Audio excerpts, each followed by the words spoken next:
Good evening. I'm Nima Rajan, and this is Forum Daily for Monday, December 19th. We begin tonight with an update on the fatal shootings of 5 people in a condo building north of Toronto. Ontario's police watchdog is identifying the suspect as a 73-year-old man. The man was shot and killed by a York Regional Police officer who responded to a call last evening about an active shooter in the building. One person was taken to hospital, and Vaughan Mayor Stephen Del Duca says he has heard the person is recovering. Police say the shooter lived in the building and that 3 of the victims were on the condo board. A spokeswoman for the Special Investigations Unit says the shooter used a semi-automatic handgun. A number of African countries raised objections to a new global agreement, which was passed overnight at the COP15 Biodiversity Conference in Montreal. They accused China of forcing through the deal against their wishes. The final agreement calls for all 196 countries involved to take action to conserve and protect at least 30% of land and marine areas by 2030. It also spells out the financing assistance expected from developed countries, private sector, and philanthropic sources, which will help developing countries and small island states implement protections. The number of job vacancies fell 3.3% in the third quarter from the record high that it hit in the second quarter. Employers were actively seeking to fill over 959,000 vacant positions. Statistics Canada reports that job vacancies are still running higher than before the pandemic started. Federal Fisheries Department officers have seized almost 2,000 lobster traps this year. Some Indigenous leaders say that figure shows the dispute between Ottawa and some Mi'kmaq fishers hasn't gone away in the 2 years since violence flared. This was when a Nova Scotia First Nation tried to assert a treaty right by fishing out of season. The Member 2 First Nation says gear is still being cut by non-natives and that the federal department is still taking their band's traps. All right, well, meanwhile, cold weather and wintry conditions have been making life challenging across parts of the prairies.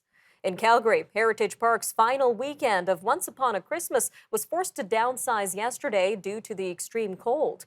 The Calgary Zoo decided to cancel its Zoo Lights Festival for last night, and Windsport has also made the tough call to close its ski and snowboard hill. This is from today until at least Wednesday. All right, well, on the west coast, the Coquitlam Glacier, high above Metro Vancouver, is shrinking more quickly than expected due to climate change. And this is affecting everything from ecosystems to water supply and tourism. Field hydrologist Peter Marshall says the glacier thinned by almost half a meter per year between 2015 and 2018. But since then, it is melting away at nearly 5 times that rate. Now, that's despite years of heavy snow. He believes the glacier could vanish in the next 20 to 30 years. Canada's Maggie McNeil closed out the FINA World Swimming Championships yesterday with another statement performance. The Canadian star set her second world record of the week at the short course event in Melbourne. Her time of 54.05 seconds in the 100-meter butterfly trimmed over a half second off the previous mark. Canada had a 5-medal performance yesterday and finished the meet with a total of 14. All right, well, the Southern Chiefs organization in Manitoba says Orange Santa is returning for a second season. This will be to make holiday wishes come true for thousands of children in 9 Southern First Nations. Grand Chief Jerry Daniels says Orange Santa, who wears an orange suit instead of a red one, proved to be one of last year's biggest highlights. Chief Daniels says the timing of his visits could not be better. This with so many heavy issues impacting First Nations over the last few weeks. People can keep up with Orange Santa's travels by following the Southern Chiefs organization's social media pages until the campaign concludes on December 22nd. News editors and directors from across the country have voted for the Freedom Convoy protest as the Canadian Press News Story of the year. The convoy won with 41% of the votes, followed by strain on the healthcare system at 20%. Protests against COVID-19 vaccine mandates were seen in Ottawa, at border crossings, and at provincial legislatures. They eventually led the federal government to invoke the Emergencies Act. Now, this was for the first time since it replaced the War Measures Act in 1988. Forum Daily will be right back after the break. When we return, we're going to be taking a look at the cost of living situation affecting many older Canadians. We're going to speak with Miss Laura Tamblyn Watts, the CEO of CanAge, to discuss how an increasing number of Canadians over the age of 65 are facing homelessness. An interesting interview coming up next, so stay tuned. Forum Daily will be right back after a short commercial break. We'll be right back.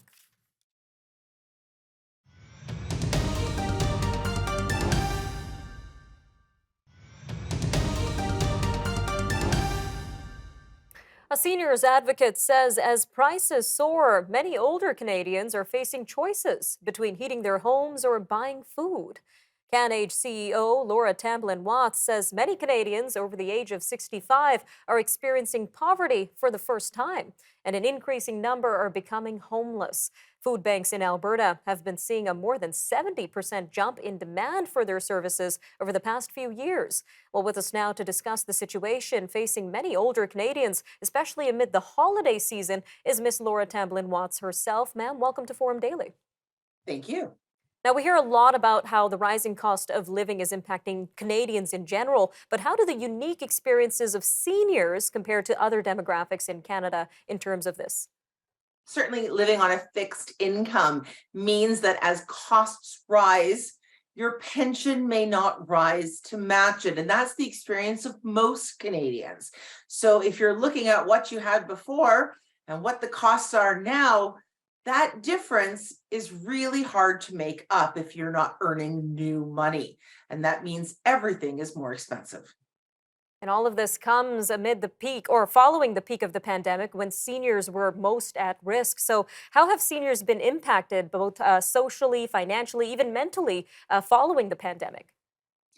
Economically, we've seen many older people have increased costs. They can't take public transit because they're worried about COVID-19, as they should be. So they're having to use more expensive forms of transit, sometimes 10 times more expensive if you're taking a rideshare app or a taxi than if you're taking public transit.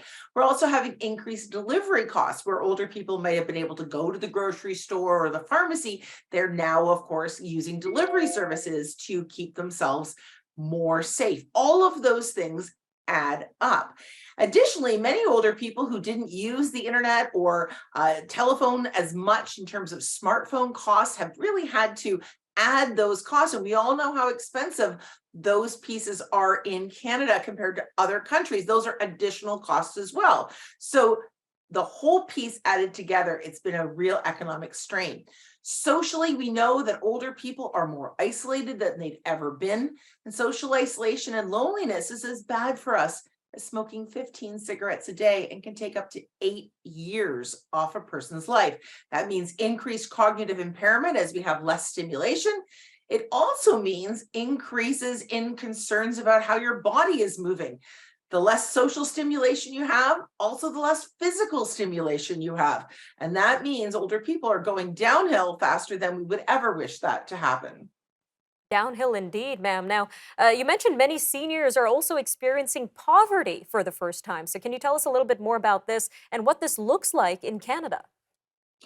Older adults in Canada have always struggled with poverty in terms of a certain segment of our population. And that poverty index is overwhelmingly older women, particularly those who've been widowed or divorced, who've come in and out of the workforce, perhaps, or not been in the workforce, so haven't paid in to pensions and social benefits.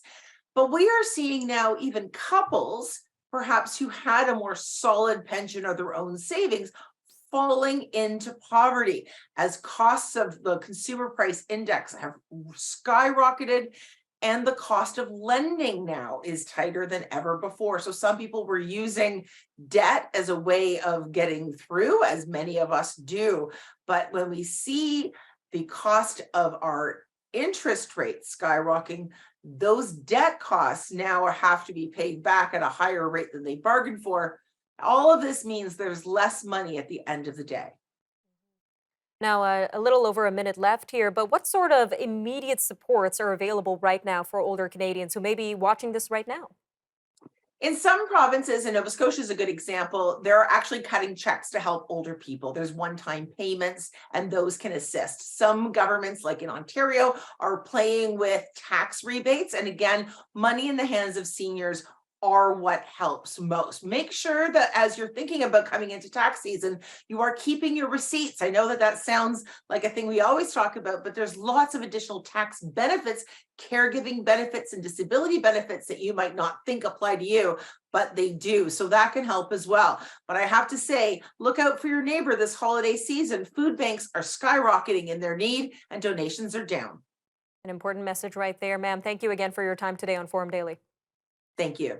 Stay with us. We'll be right back. And when we come back from commercial break, we're going to be taking a look at the collapse of crypto giant FTX from the perspective of national security in the U.S. We'll be speaking with Mr. Sergio Rodriguera Jr., co-founder of Straylight Systems Inc. We're going to hear about the risk that crypto poses to the U.S. Federal Reserve and the overall global economy. This interview and more coming up after the break, so stay tuned. We'll be right back.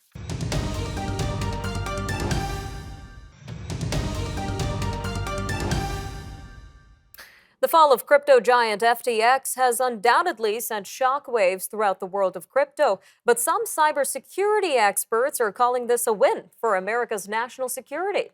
Sergio Rodriguera Jr., co-founder of Straylight Systems Inc., calls the rapid rise of cryptocurrency in the midst of U.S. monetary systems dangerous. In an FDD report, Mr. Rodriguera, along with co-author Dr. Samantha Ravitch, cites the limited oversight of cryptocurrency. They point to the FBI noting that crypto entails relatively fewer complications for criminals and rogue regimes compared to stealing from regular banks. They also warn of crypto's impact on the U.S. dollar and domestic economy. Well, joining us now to give us more insight into this is Mr. Sergio Rodriguera Jr. himself. Sir, welcome to Forum Daily. Great to see you, Nima. Thank you.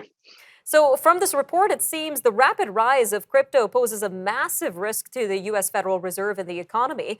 So can you tell us a little bit more about the research behind all of this? Yes, no, thank you. What we're basically outlining is this is a wake-up call for not just for those who have a national security concern, but those in the finance sector and really everyday retail investors, everyday people. One of the things that we look back to when you think of the 9/11 attack, the attack was only was funded with roughly around $500,000 in terms of the money that was funneled through our financial system to finance those attacks. You fast forward to today. Obviously, there's no shortage in the number of threats that are out there. But if you look to North Korea, Iran, even Russia, there's a number of the cryptocurrency could potentially enable a number of these threats to finance their activities. To whether it's drug trafficking, cartels, human trafficking, a number of other threats. And what do we know so far about how much of such illegal or rogue regime activities that we know of has been funded using cryptocurrency so far? What kind of information do we have on that? So we have reporting from it's been published in the New York Times and other places around what North Korea is doing to circumvent sanctions that we have placed on their economy. So we know that they have been investing in building out the infrastructure around crypto mining and cryptocurrency mining, but also being able to facilitate transactions that, again, bypass the sanctions that we have placed on North Korean officials, but also several entities and those companies that are touching or enabling the proliferation or at least North Korea's ambition to have a nuclear program. Now, on top of these concerning revelations, you also highlight in your report the impact that crypto could have on the U.S. dollar and the overall economy. Can you tell us a little bit more about how much of an impact crypto has had already on the U.S. dollar and the economy? Well, still, one of the wake up call, the red flags that we're sort of raising that FTX, the collapse of FTX, and the ongoing situation around what's going on in the Bahamas. one of the things it's still relatively early. Bitcoin came on the stage in 2009 through the white paper that was widely circulated amongst those in the fintech space. But really, you started to see a lot of traction in 2014, 2015.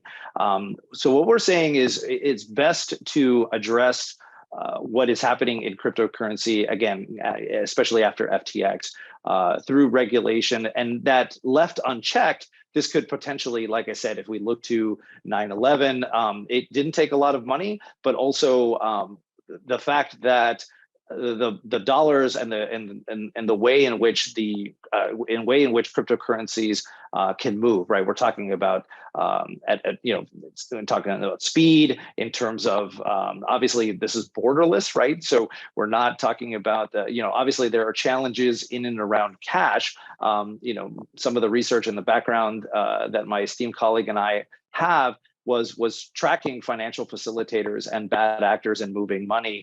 Oftentimes, a lot of challenges in cash, but clearly this digitization of currency poses these various risks. And our call is it's time that regulators use regulation that are already established. We don't necessarily need to establish new rules, but in some cases we may have to. All right, some interesting points to consider. Mr. Rodriguera, thank you again for joining us today on Forum Daily. Thank you. Thank you for your time. All right, we'll be right back. Coming up next, we're going to be taking a look at the major news stories and headlines from around the world, of course. So stay tuned. We'll return shortly.